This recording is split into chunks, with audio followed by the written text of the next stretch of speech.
مسجد نبوی دنیا کی دوسری مقدس ترین مسجد ہے۔ اس جگہ ہزاروں کی تعداد میں ایسے صحابہ اکرام تھے جو اس جگہ نماز ادا کرتے اور حضور اکرم صلی اللہ علیہ وسلم کے بیانات سنتے۔ خانہ کعبہ کے بعد یہ دوسری بڑی مسجد ہے۔ اس وقت مسجد نبوی کی صفائی کے لیے 1320 افراد کام کرتے ہیں۔ اس کے علاوہ 200 کے قریب خواتین صفائی کا کام کرتی ہیں۔ مسجد نبوی کو دن میں 3 مرتبہ دھویا جاتا ہے۔ لوگ جنت کے اس ٹکڑے میں صفائی کا کام سر انجام دیتے ہیں، لہٰذا مسجد نبوی میں کام کرنے والوں کا چلنا پھرنا عبادت ہے۔ حضور اکرم صلی اللہ علیہ وسلم کے دور میں ایک بوڑھی عورت مسجد نبوی کی صفائی کا کام سر انجام دیتی تھی۔ یہ عورت حبشہ کے رہنے والی تھی۔ حضور اکرم صلی اللہ علیہ وسلم کو اس عورت سے بہت زیادہ پیار تھا۔ یہ صفائی کرنے والی عورت جب فوت ہوئی تو رات کو ہی اس کو دفنا دیا گیا۔ کئی صحابہ اکرام نے اس کے جنازے میں شرکت کی۔ اگلے دن صبح کو حضور اکرم صلی اللہ علیہ وسلم کو یہ بڑھیا دکھائی نہ دی تو آپ صلی اللہ علیہ وسلم نے صحابہ سے اس کے بارے میں پوچھا، وہ بڑھیا کہاں ہے جو مسجد نبوی میں صفائی کا کام سر انجام دیتی تھی؟ صحابہ اکرام نے حضور اکرم صلی اللہ علیہ وسلم سے فرمایا، یا رسول اللہ، وہ عورت رات کو فوت ہو گئی، ہم نے اس کا جنازہ پڑھ کر اس کو دفنا دیا، ہم نے آپ کے آرام کی وجہ سے آپ کو نہ بتایا۔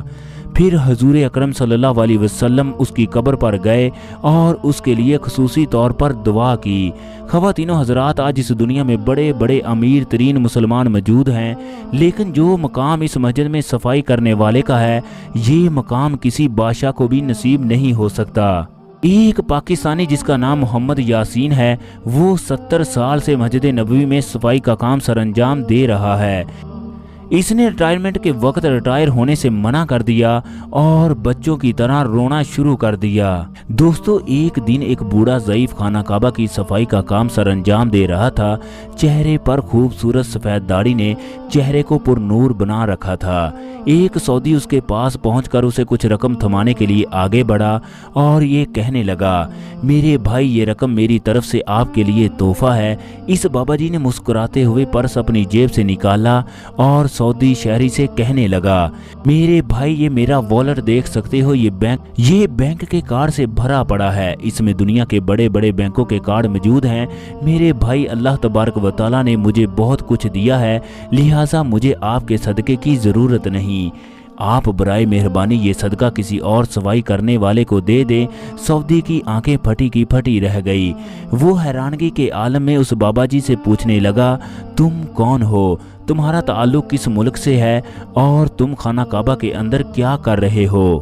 صفائی کرنے والے نے بتایا کہ میرا تعلق بھارت سے ہے، میرے دنیا کے 40 ممالک میں ہوٹل ہیں، میں 3 ماہ کے بعد سعودی عرب کا وزٹ ویزا حاصل کرتا ہوں، میں اللہ تبارک و تعالیٰ کے گھر کا نوکر بن کر کام کرتا ہوں۔ مجھے یہ سب کچھ کر کے اس قدر خوشی محسوس ہوتی ہے جس کو لفظوں میں بیان نہیں کر سکتا۔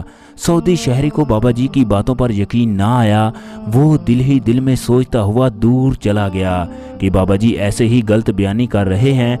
پھر یہ سعودی ایک اور ہندوستانی صفائی کرنے والے کے پاس گیا، اس سے پوچھنے لگا، بتاؤ وہ شخص کون ہے؟